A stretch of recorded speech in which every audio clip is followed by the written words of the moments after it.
కడప గడపలో తెలుగుదేశం పార్టీ నిర్వహించే పసుపు పండుగకు సర్వం సిద్ధమైంది. కర్నూలు, కడప, చిత్తూరు జాతీయ రహదారిలోని రింగ్ రోడ్డు వద్ద సువిశాలమైన 125 ఎకరాల్లో మంగళవారం నుంచి 3 రోజుల పాటు తెలుగుదేశం పార్టీ మహానాడు జరగనుంది. దీనికి సంబంధించి ఏర్పాట్లన్నీ పూర్తయ్యాయి. కడప నగరం ఫ్లెక్సీలు, బ్యానర్లతో పసుపుమయంగా మారింది. నిన్న రాత్రి సీఎం చంద్రబాబు ప్రత్యేక విమానంలో చేరుకోగా టీడీపీ జాతీయ ప్రధాన కార్యదర్శి మంత్రి లోకేష్ కుప్పం నుంచి రోడ్డు మార్గాన వచ్చారు. 4 రోజులుగా మంత్రుల బృందం కడపలోనే మకాం వేసి ఏర్పాట్లను పర్యవేక్షిస్తుంది. ఏడాది పాలనలో కూటమి సాధించిన విజయాలను చర్చించడంతో పాటు ప్రజాపాలనపై వైసీపీ చేస్తున్న దుష్ప్రచారాన్ని తిప్పికొట్టేందుకు అనుసరించాల్సిన వ్యూహాలను మహానాడు వేదికగా చర్చించనున్నారు. కడపలో తొలిసారి నిర్వహిస్తున్న ఈ వేడుక ద్వారా రాయలసీమ అభివృద్ధికి ప్రత్యేక కార్యాచరణ ప్రకటించే అవకాశం ఉంది. లోకేష్ యువగళం పాదయాత్ర సమయంలో ప్రకటించిన రాయలసీమ డిక్లరేషన్ను సవివరంగా చర్చించనున్నారు. మంగళవారం ఉదయం 8:30 ప్రతినిధుల నమోదు కార్యక్రమంతో మహానాడు ప్రారంభమవుతుంది. జాతీయ అధ్యక్షుడు చంద్రబాబుతో ఇది మొదలవుతుంది. ఉదయం 10:30 ఎగ్జిబిషన్ ప్రారంభిస్తారు. అనంతరం రక్తదాన శిబిరం నిర్వహిస్తారు. 10:45 నుంచి 11 గంటల వరకు పార్టీ అధ్యక్షుడు, పొలిట్ బ్యూరో సభ్యులు, ఇతర ముఖ్య నాయకులను వేదికపైకి ఆహ్వానించి పార్టీ జెండా ఆవిష్కరిస్తారు. జ్యోతి ప్రజ్వలన, పార్టీ వ్యవస్థాపక అధ్యక్షుడు ఎన్టీఆర్ విగ్రహానికి పుష్పాంజలి, తెలుగుతల్లి గీతాలాపన జరుగుతాయి. ఇక 11:10 నుంచి 11:20 వరకు మరణించిన కార్యకర్తలకు సంతాపం, 11:20 నుంచి 11:30 వరకు జాతీయ ప్రధాన కార్యదర్శి నివేదిక, 11:30 నుంచి 11:45 వరకు రాష్ట్ర అధ్యక్షుడి ప్రసంగం ఉంటాయి. 23,000 మంది పార్టీ ప్రతినిధుల సభలో సంస్థాగత నిర్మాణం, విధి విధానాలు, సిద్ధాంతాలు, భవిష్యత్ కార్యాచరణపై కేడర్కు నేతలు దిశానిర్దేశం చేయనున్నారు. రెండో రోజు కూటమి ప్రభుత్వం ఏడాది పాలనలో చేపట్టిన అభివృద్ధి, సంక్షేమ కార్యక్రమాలపై రూపొందించిన తీర్మానాలపై చర్చిస్తారు. ఒకే దేశం ఒకే ఎన్నిక విధానం దేశ ప్రగతికి చేయూతనిచ్చే సంస్కరణ అని, ఇది దేశ జీడీపీకి ఊతమిచ్చే విధానమని ఏపీ ఉప ముఖ్యమంత్రి, జనసేన అధ్యక్షుడు పవన్ కళ్యాణ్ పేర్కొన్నారు. ఒకే దేశం ఒకే ఎన్నిక అనే అంశంపై చెన్నైలో సోమవారం జరిగిన సదస్సులో ముఖ్య అతిథిగా పాల్గొన్నారు. జమిలీ ఎన్నికలు దేశానికి అవసరమైన మార్పని అన్నారు. ఎన్నికలనేవి ఒక నిరంతర ప్రక్రియలా మారి దేశ ప్రగతికి ఆటంకం కలిగిస్తున్నాయని, తరచూ ఎన్నికల నిర్వహణతో భారీ ఖర్చుతో పాటు సమయం కూడా వృధా అవుతుందని అన్నారు. ఒక ప్రభుత్వం 5 ఏళ్ల పాలనా కాలంలో దాదాపు 800 రోజులు ఎన్నికల నిర్వహణకే కేటాయించాల్సి వస్తుందని గుర్తు చేశారు. జమిలీ ఎన్నికల వల్ల దేశానికి లాభమే తప్ప ఎలాంటి నష్టం ఉండదన్నారు. భారత్లో జమిలీ ఎన్నికల ఆచరణ సాధ్యమేనని వ్యాఖ్యానించారు. కానీ తమిళనాట ఈ వ్యవహారంపై తప్పుడు ప్రచారం జరుగుతోందని, ఇండియా కూటమి పక్షాలు ద్వంద్వ వైఖరి ప్రదర్శిస్తున్నాయని విమర్శించారు. జమిలీ ఎన్నికలు కావాలని మాజీ ముఖ్యమంత్రి కరుణానిధి గతంలో బలంగా కోరుకున్నారని, నెంజిక్కు నిధి పుస్తకంలో కూడా ఆయన ఈ విషయాన్ని ప్రస్తావించారని పవన్ తెలిపారు. కానీ ఆయన సమర్థించిన ఈ వ్యవహారాన్ని ఆయన కుమారుడైన తమిళనాడు ముఖ్యమంత్రి స్టాలినే వ్యతిరేకించడం ఆశ్చర్యం కలిగిస్తుంది అన్నారు. ఇప్పుడు ప్రధాని మోదీ కూడా జమిలీ ఎన్నికలు అంటుంటే ఎందుకు అడ్డుకోవాలని చూస్తున్నారో అర్థం కావడం లేదన్నారు. ఇప్పటికైనా స్టాలిన్ ఈ వ్యవహారంపై పునరాలోచించాలని విజ్ఞప్తి చేశారు. గత 2019 అసెంబ్లీ ఎన్నికల్లో విజయం సాధించిన వైసీపీ 2024 ఎన్నికల్లో ఓడిపోయిందని గుర్తు చేస్తూ, గెలిచినప్పుడు తమ గొప్పగా ప్రకటించుకున్న వైసీపీ ఓడిపోతే మాత్రం ఈవీఎంలు ట్యాంపర్ అయ్యాయంటూ అసత్య ప్రచారం చేస్తుందన్నారు. ఎన్నికల్లో గెలిచినప్పుడు ఈవీఎంలు సూపర్ అని, ఓడినప్పుడు ట్యాంపర్ అని గగ్గోలు పెట్టడం ఎంత మేరకు న్యాయమని ప్రశ్నించారు. క్వాజ్ అక్రమ మైనింగ్ లో మాజీ మంత్రి, వైసీపీ నెల్లూరు జిల్లా అధ్యక్షుడు కాకాని గోవర్ధన్ రెడ్డి సూత్రధారి అని పోలీసులు స్పష్టం చేశారు.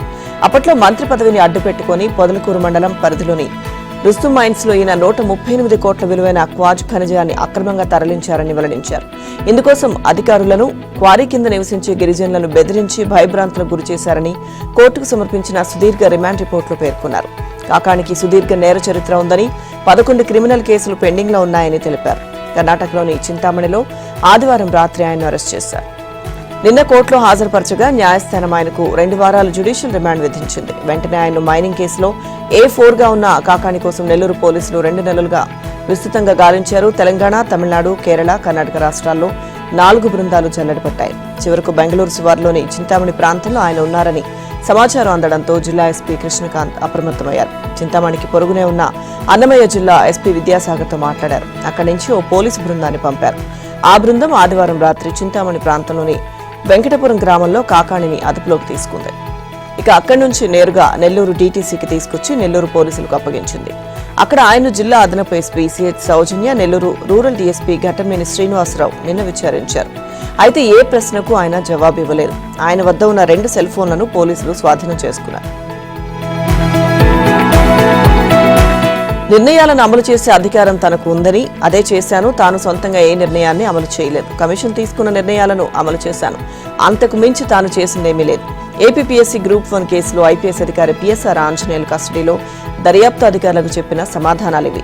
చాలా ప్రశ్నలకు అధికారం ఉంది కాబట్టి చేశాను అంతే, ఇందులో పెద్దగా చెప్పదగింది ఏమీ లేదని చెప్పారు. పిఎస్ఆర్తో పాటు పమిడి కాల్వ మధుసూదన్ను సోమవారం పోలీసులు విజయవాడ సూర్యారావుపేట పోలీస్ స్టేషన్లో విచారించారు. ఇక దర్యాప్తు అధికారి నందిగామ ఏసీపీ ఏవీజీ తిలక్ వారిని వేర్వేరుగా ప్రశ్నించారు. రెండో రోజున పిఎస్ఆర్ కు 32 ప్రశ్నలు, మధుసూదన్ కు 14 ప్రశ్నలు వేశారు. ఎవరి సిఫార్సుతో కామ్సైన్ సంస్థకు డిజిటల్ మూల్యాంకనం కాంట్రాక్ట్ ఇచ్చారని ప్రశ్నించారు. తన అధికారాలను ఉపయోగించుకుని కాంట్రాక్ట్ ఇచ్చానని పిఎస్ఆర్ చెప్పినట్టు తెలిసింది. పబ్లిక్ సర్వీస్ కమిషన్ తీసుకున్న నిర్ణయాలను కార్యదర్శి హోదాలో అమలు చేశానని సమాధానం చెప్పారు. కామ్సైన్ సంస్థకు 1.14 కోట్లను ఎలా చెల్లించారని ప్రశ్నించగా అధికారం ఉంది కాబట్టి చెల్లించానని తెలిపారు. తాను కార్యదర్శిగా గ్రూప్ 1 మెయిన్స్ పరీక్షలు నిర్వహించానని అంగీకరించారు. హాయ్లాండ్ లో జరిగిన మూల్యాంకనంలో ప్రైవేటు ఉపాధ్యాయులు, వెల్డింగ్ పనులు చేసే వారితో పరీక్షా పత్రాలను దిద్దించి ప్రొఫెసర్ల మాదిరిగా ఎందుకు సంతకాలు చేయించారని ప్రశ్నించగా అది తనకు తెలియదని సమాధానం ఇచ్చినట్టు తెలిసింది. కాంట్రాక్ట్ ఇచ్చిన తర్వాత జరిగే పరిణామాలకు ఆ సంస్థే బాధ్యత వహిస్తుందని వివరించినట్టు సమాచారం. డిజిటల్ మూల్యాంకనంపై వివాదం రేగిన తర్వాత కామ్సైన్ నుంచి ఆ డబ్బులను ఎందుకు వెనక్కి తీసుకోలేదని అధికారులు అడిగారు. తాను కొద్ది నెలలు మాత్రమే కమిషన్కు కార్యదర్శిగా వ్యవహరించానని, ఆ తర్వాత అక్కడ లేనని పిఎస్ఆర్ చెప్పినట్టు సమాచారం. ఇక కమిషన్ నిర్ణయాలను అమలు చేసినప్పుడు దానికి సంబంధించిన తీర్మానాల కాపీని చూపించాలని దర్యాప్తు అధికారి తిలక్ అడిగారు. ఆ కాగితాలన్నీ ఏపీపీఎస్సీలో ఉంటాయని పిఎస్ఆర్ సమాధానం చెప్పారు. గోదావరిలో ఘోరం జరిగింది. ఓ వేడుకకు వచ్చి ఆ తర్వాత సరదాగా స్నానానికి వెళ్లిన 8 మంది యువకులు నదిలో గల్లంతయ్యారు. కోనసీమ జిల్లా ముమ్మిడివరం మండలం కమ్నిలంక వద్ద ఈ దుర్ఘటన జరిగింది.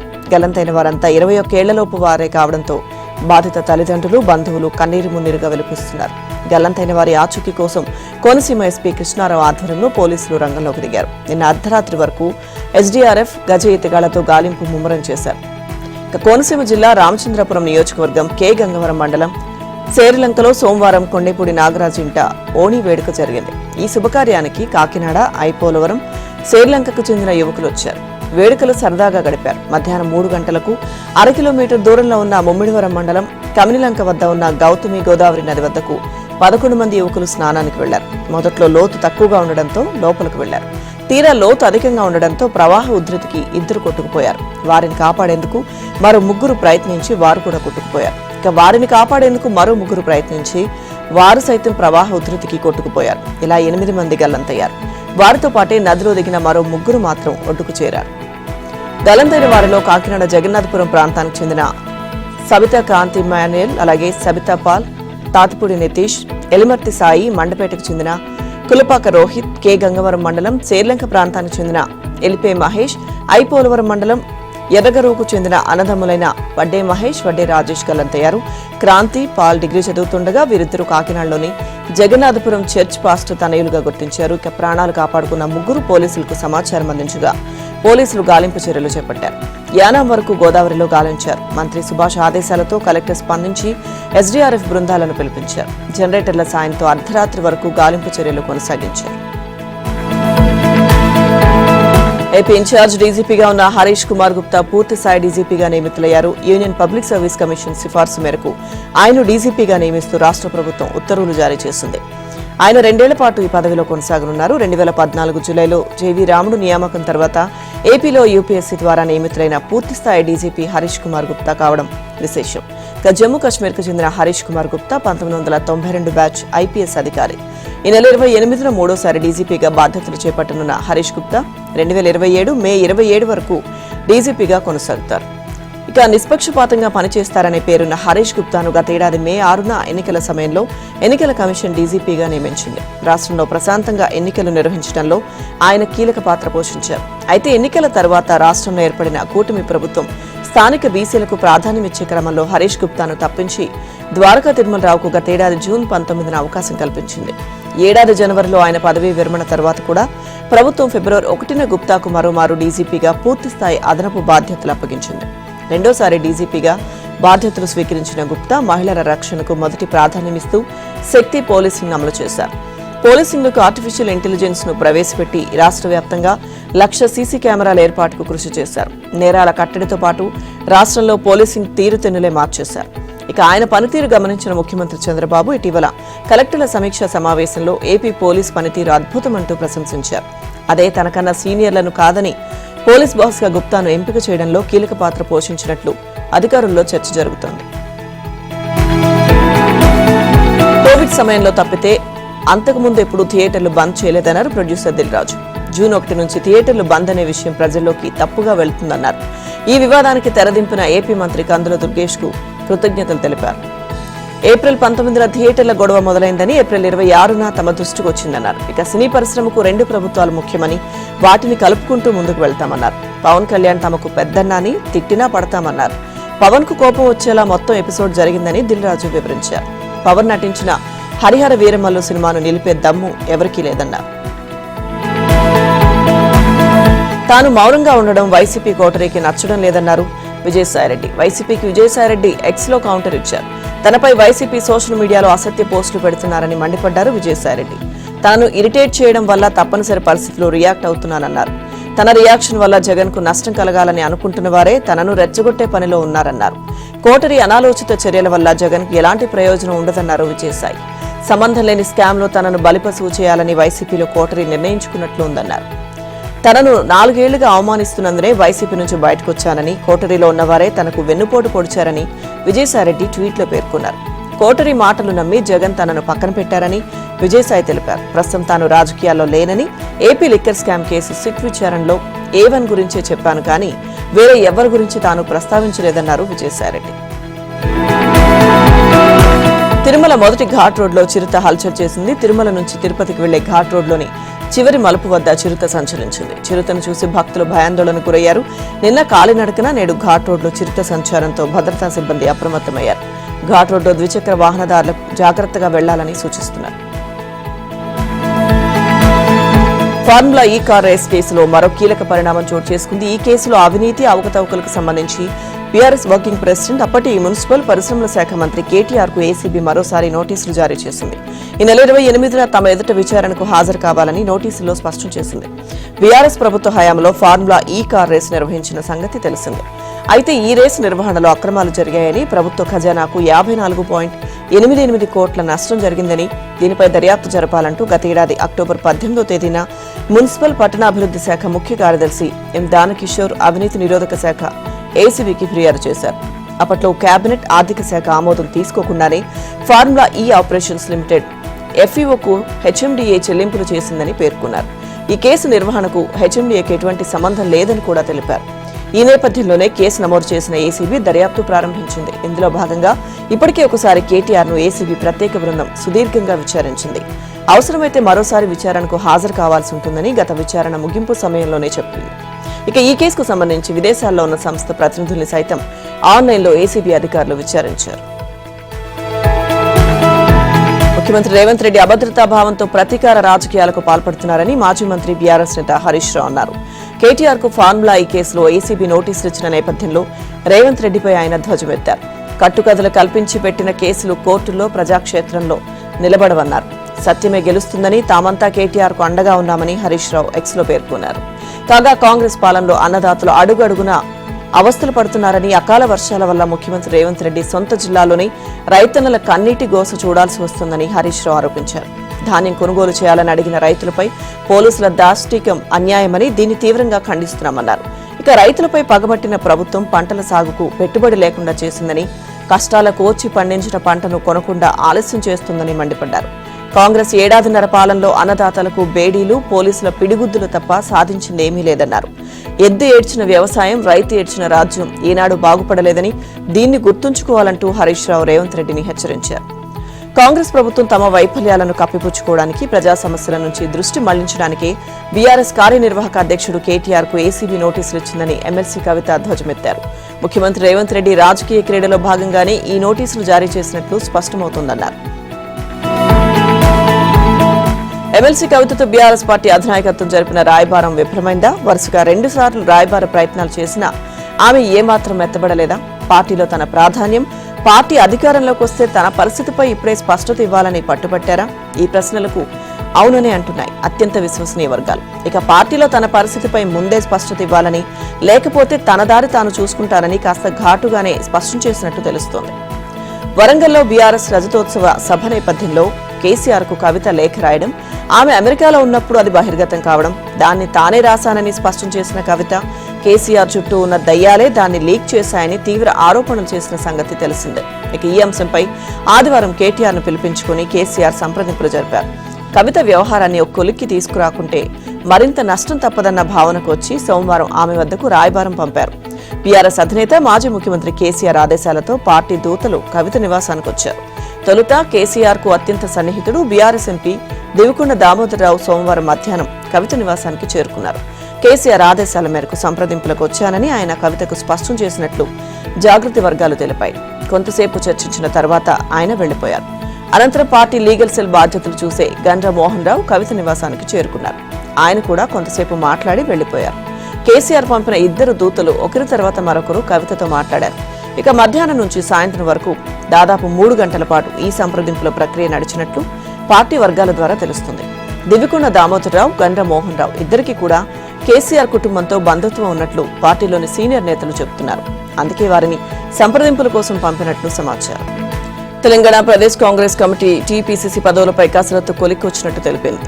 ఏ క్షణమైన ప్రకటన వెలువడే అవకాశం ఉన్నట్లు కాంగ్రెస్ వర్గాల ద్వారా తెలిసింది. ఆదివారం సాయంత్రం ఏఐసీసీ ప్రధాన కార్యదర్శి కేసీ వేణుగోపాల్ నివాసంలో సీఎం, పీసీసీ అధ్యక్షులు సుదీర్ఘంగా చర్చించారు. ఈ భేటీలోనే కమిటీలపై కసరత్తు కొలిక్కొచ్చినట్టు తెలిసింది. ఈ నేపథ్యంలోనే నిన్న సాయంత్రం రాహుల్ గాంధీ నివాసంలో కేసీ వేణుగోపాల్ చర్చలు జరిపారు. తెలంగాణ పీసీసీ కమిటీల జాబితాకు సంబంధించిన అంశాలపై రాహుల్ గాంధీ దృష్టికి కేసీ వేణుగోపాల్ తీసుకెళ్లినట్టు తెలిసింది. ఆ తర్వాత పీసీసీ అధ్యక్షుడు మహేష్ కుమార్ గౌడ్ కుటుంబ సమేతంగా రాహుల్ గాంధీని కలిశారు.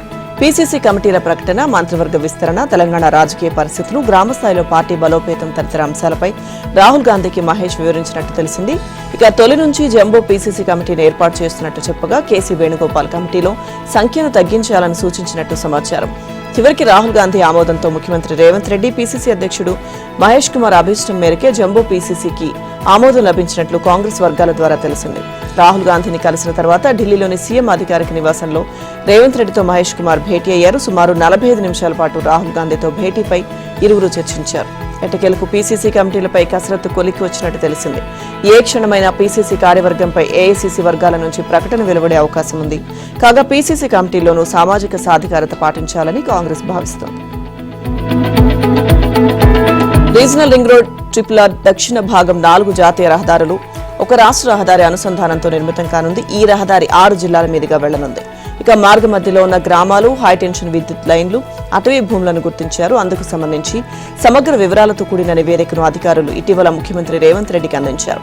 ఆ సమయంలో దక్షిణ భాగంపై సీఎం అధికారులకు పలు సూచనలు చేశారు. Future city, airport, outer ring road, Bengaluru హైవేలన్నీ అధిక భాగం ఈ మార్గంలోనే ఉండడంతో అలైన్మెంట్ ఖరారుపై జాగ్రత్తగా వ్యవహరించాలని సూచించినట్లు తెలిసింది. రైతులకు ఎలాంటి ఇబ్బంది లేకుండా చూడాలని చెప్పినట్లు సమాచారం. రాష్ట్ర ప్రభుత్వం ట్రిపుల్ ఆర్ ఉత్తర, దక్షిణ భాగాలపై ప్రత్యేకంగా దృష్టి సారించింది. ఉత్తర భాగం నిర్మాణానికి ఇప్పటికే టెండర్లను ఆహ్వానించిన కేంద్ర కేబినెట్ ఇంకా ఆమోదం తెలపలేదు. మరోవైపు ఉత్తర భాగంతో పాటే దక్షిణ భాగాన్ని నిర్మించాలంటూ రాష్ట్ర ప్రభుత్వం కేంద్రానికి విజ్ఞప్తి చేస్తోంది. దక్షిణ భాగానికి సంబంధించి సమగ్ర నివేదిక రూపొందిస్తోంది.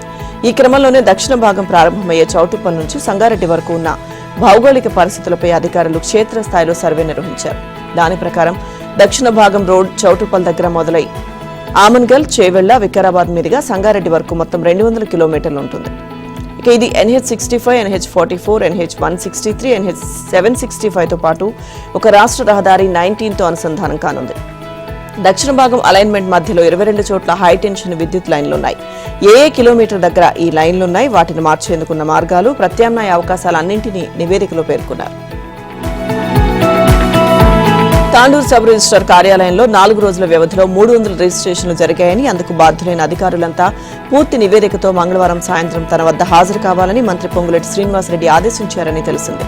తాండూరు సబ్ రిజిస్ట్రార్ కార్యాలయంలో రోజుకు 10 రిజిస్ట్రేషన్లు కూడా జరగవని, అలాంటి చోట 4 రోజుల్లో 300 రిజిస్ట్రేషన్లు ఎలా జరిగాయని అధికారులపై ఆగ్రహం వ్యక్తం చేసినట్లు సమాచారం. అనధికారిక డాక్యుమెంట్లను నిబంధనలకు విరుద్ధంగా స్కానింగ్ ఎలా చేశారని ప్రశ్నించినట్లు తెలిసింది. దీని వెనుక రాజకీయ కారణాలు ఏమైనా ఉన్నాయా అన్న కోణంలో కూడా మంత్రి ఆరా తీసినట్లు సమాచారం. ఈ నెల 12 నుంచి 18 మధ్యలో తాండూరుకు చెందిన అధికార పార్టీ నేత ప్రమేయంతోనే రిజిస్ట్రేషన్లు జరిగాయని ప్రచారం జరుగుతోంది. ఈ నేపథ్యంలో పూర్తి వివరాలతో నివేదిక ఇవ్వాలని మంత్రి ఆదేశించడం రిజిస్ట్రేషన్ శాఖలో చర్చనీయాంశంగా మారింది.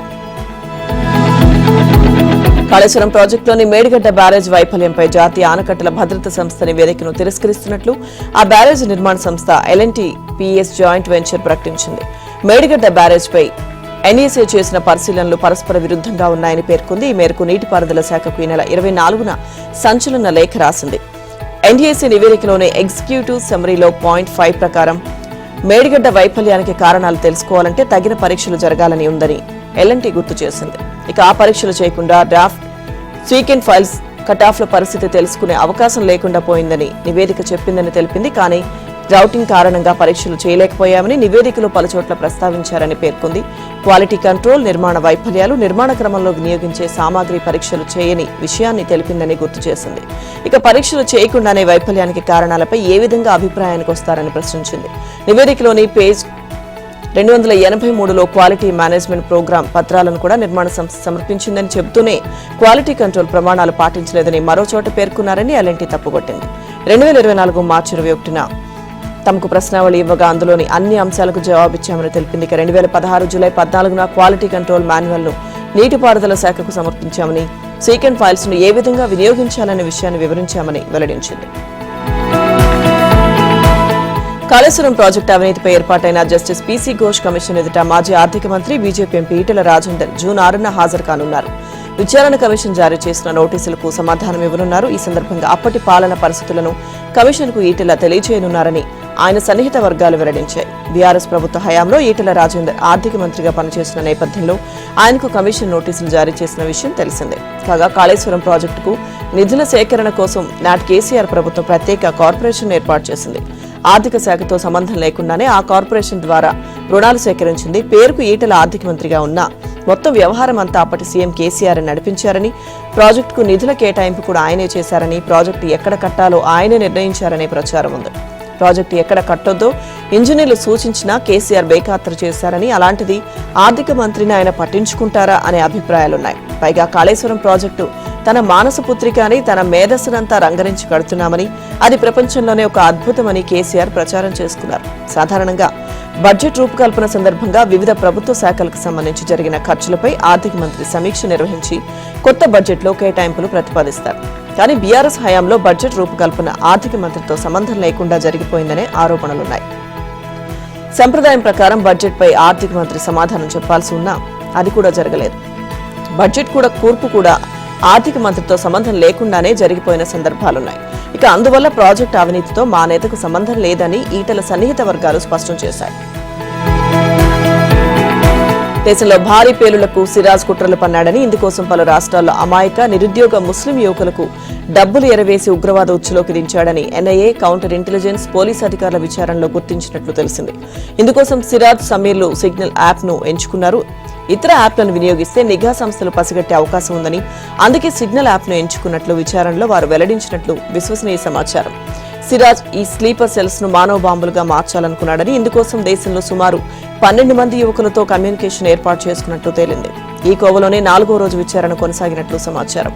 12 మంది యువకులను స్లీపర్ సెల్స్ గా ఏర్పాటు చేసి వారిని మానవ బాంబులుగా పేల్చాలని సిరాజ్ పన్నాగం పన్నినట్లు తెలిసింది. దీనిపై సిరాజ్ నోరు విప్పాడని, దీంతో అధికారులు నిర్ఘాంతపోయారని సమాచారం.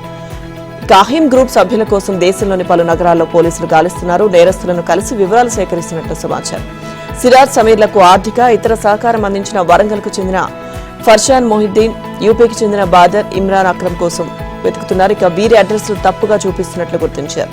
అయితే వారు తమకు సిగ్నల్ యాప్ లో పరిచయమని, చిరునామాలు తెలియదని సిరాజ్, సమీర్ బుకాయించినట్లు తెలిసింది. ఇక పేలుల సామాగ్రి ఎక్కడిది, ఇందుకు మీరు ఆర్థిక సాయం ఎవరు చేశారు, ఎక్కడి నుంచి తీసుకొచ్చారు అని దర్యాప్తు అధికారులు ప్రశ్నించినట్లు తెలిసింది. అలాగే సామాగ్రి తయారీ ప్రదేశం ఎక్కడ, దాడులకు ఏ ప్రాంతాలు ఎంచుకున్నారు, విజయనగరానికి చెందిన నువ్వు బీహార్లో ఉన్న అబూతలేం కలిసి ఏ పథక రచన చేశారు అని కూడా సిరాజ్ ను ప్రశ్నించినట్లు సమాచారం.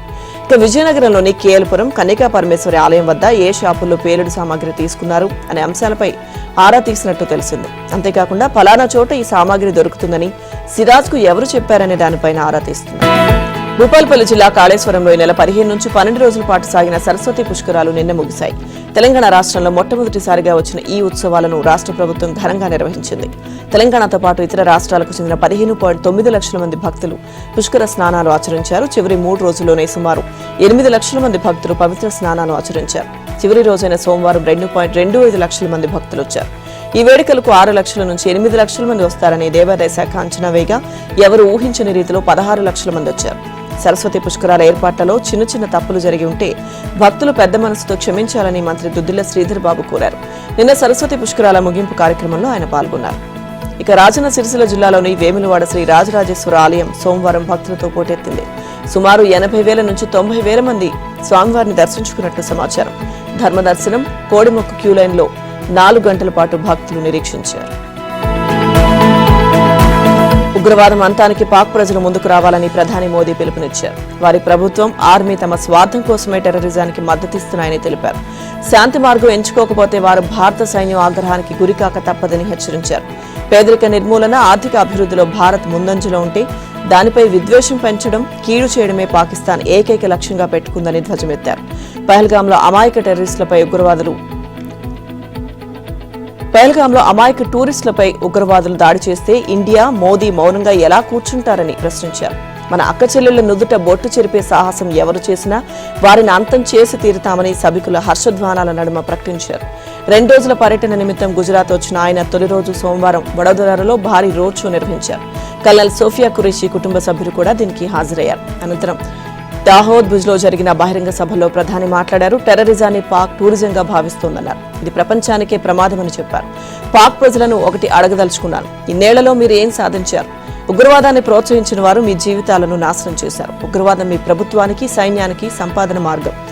ఉగ్రవాదాన్ని అంతం చేయడానికి మీరే ముందుకు రావాలి అన్నారు. ఇక ఇదిలా ఉండగా భారతీయ పండుగల సందర్భంగా విదేశాల్లో తయారైన టపాసులు, గణేష్ ప్రతిమలు కొనడంపై ప్రధాని ఆవేదన వ్యక్తం చేశారు. ఇలాంటి దిగుమతి వస్తువులను కొనడం ఆపాలని మీరు యోచించరా అని ప్రజలను ప్రశ్నించారు. దేశ ప్రగతి కోసం దేశీయంగా తయారయ్యే వాటిని కొంటామని అందరూ సంకల్పం తీసుకోవాలని పిలుపునిచ్చారు. ఇక దావోస్లో 24,000 కోట్ల విలువైన అభివృద్ధి ప్రాజెక్టులకు శ్రీకారం. దేశవ్యాప్తంగా కోవిడ్-19 కేసులు పెరుగుతున్నాయి. దేశ రాజధాని ఢిల్లీలో గత వారం 99 కేసులతో పాటు మొత్తం కరోనా పాజిటివ్ కేసుల సంఖ్య 100 దాటింది. దేశవ్యాప్తంగా గత వారం 752 కొత్త కేసులతో పాటు మొత్తం కోవిడ్ పాజిటివ్ కేసులు 1009 దాటాయని కేంద్ర ఆరోగ్య శాఖ వెల్లడించింది. మహమ్మారి బారిన మరణించిన వారి సంఖ్య 7గురికి చేరుకుంది. ఇక కోవిడ్-19 చికిత్స కోసం ఆసుపత్రిలో చేరిన వారిలో 354 మంది డిశ్చార్జ్ అయ్యారు. కేరళ, తమిళనాడు, మహారాష్ట్ర, ఢిల్లీ రాష్ట్రాల్లో కొత్తగా కేసులు ఎక్కువగా నమోదవుతున్నాయి.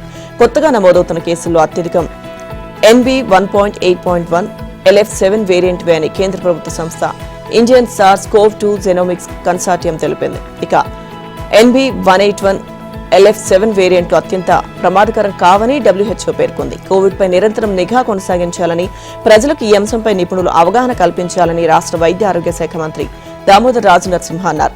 సీజనల్ వ్యాధుల కట్టడికి తగిన చర్యలు తీసుకోవాలని ఆరోగ్య శాఖ ఉన్నతాధికారులను ఆదేశించారు. అవసరమైతే కేంద్ర ప్రభుత్వ వైద్య సంస్థల సహకారం తీసుకోవాలని సూచించారు. దేశవ్యాప్తంగా పెరుగుతున్న కోవిడ్ కేసులు, సీజనల్ వ్యాధుల కట్టడికి ముందస్తు ప్రణాళికలో భాగంగా తొలిసారి కేంద్ర సంస్థల కీలక ప్రతినిధులతో సమావేశమయ్యారు. ముంబై నగరాన్ని భారీ వర్షాలు ముంచెత్తాయి. రుతుపవనాలు ప్రవేశించిన తొలి రోజు ఏకంగా 295 మిల్లీమీటర్ల వాన కురిసిందని భారత వాతావరణ విభాగం IMDకి చెందిన కొలాబా అబ్జర్వేటరీ వెల్లడించింది. ఇది గత 107 ఏళ్లలోనే రికార్డు. ఇంతకుముందు 1918లో ముంబైలో 279.4 మిల్లీమీటర్ల వర్షం నమోదైంది. దానికంటే ఎక్కువ వర్షపాతం నమోదవడం ఇదే తొలిసారి. సాధారణ వర్షాలు కురిస్తేనే తడిసి ముద్దయ్యే నగరం ఈ కుంభవృష్టితో నేట మునిగింది. పలు రైల్వే స్టేషన్లలో ప్లాట్ఫామ్లు నీటిలో మునిగిపోయి ఉండడం, ఎస్కలేటర్ల పై నుంచి వరద కిందికి పడ్డం వంటి దృశ్యాలతో కూడిన వీడియోలు పరిస్థితికి అద్దం పట్టాయి. పలుచోట్ల సబర్బన్ రైలు సర్వీసులను, మెట్రో రైళ్లను, బస్సులను అధికారులు నిలిపివేశారు. కొన్ని చోట్ల సర్వీసులను దారి మళ్లించి నడిపారు. రోడ్ల మీద చెట్ల కొమ్మలు విరిగిపడ్డాయి. ముంబైతో పాటు మహారాష్ట్రలోని ఇతర ప్రాంతాల్లోనూ భారీగా వర్షాలు కురిశాయి. బారామతి, ఇందాపూర్, పూణేలో పలు గ్రామాల్లో ఇళ్లలోకి వర్షపు నీరు చేరింది. ఇందాపూర్ సమీపంలో పూణే సోలాపూర్ జాతీయ రహదారి నీట మునిగి ట్రాఫిక్ నిలిచిపోయింది. వర్ష బీభత్స ప్రాంతాల్లో NDRF బృందాలు సహాయక చర్యలు చేపట్టాయి. ప్రజలను సురక్షిత ప్రాంతాలకు తరలిస్తున్నాయి. రాయగఢ్ జిల్లాలో పిడుగుపడిన ఘటనలో ఒక వ్యక్తి మరణించారు. ముంబైకి సాధారణంగా రుతుపవనాలు జూన్ 11వ తేదీన చేరుకుంటాయి. కానీ ఈసారి 16 రోజులు ముందుగానే వచ్చేశాయి. ఇలా జరగడం గత 75 ఏళ్లలో ఇదే తొలిసారని భారత వాతావరణ విభాగం శాస్త్రవేత్త సుష్మా నాయర్ తెలిపారు. జైపూర్లో జరిగిన IPL మ్యాచ్లో ముంబై ఇండియన్స్ పై పంజాబ్ కింగ్స్ విజయం సాధించింది. 7 వికెట్ల తేడాతో పంజాబ్ గెలిచింది. మొదట బ్యాటింగ్ దిగిన ముంబై 7 వికెట్లు కోల్పోయి 184 పరుగులు చేసింది. చేజింగ్ లో 3 వికెట్లు కోల్పోయి 187 పరుగులు చేసిన పంజాబ్ ఘన విజయం సాధించింది. IPL ప్లే ఆఫ్స్ లో పంజాబ్ టాప్ 2 బెర్త్ ను ఖరారు చేసుకుంది. జోష్ ఇంగ్లీష్ 42 బంతుల్లో 9 4లు 3 6లతో రాణించగా ప్రియాంశు ఆర్య 35 బంతుల్లో 9 4లు 2 6లతో అర్ధశతకాలతో అదరగొట్టడంతో కీలక మ్యాచ్లో పంజాబ్ 7 వికెట్లతో ముంబై ఇండియన్స్ ఓడించింది. తొలుత ముంబై 20 ఓవర్లలో 7 వికెట్ల నష్టానికి 184 పరుగులు చేసింది. ఇక సూర్యకుమార్ హాఫ్ సెంచరీ చేయగా వికెల్టన్, హార్దిక్, రోహిత్ పర్వాలేదనిపించారు. హర్షదీప్, జాన్సన్, వైశాఖ్ తలో 2 వికెట్లను తీశారు. ఛేదనలో పంజాబ్ 18.3 ఓవర్లలో 187 పరుగులు చేసింది.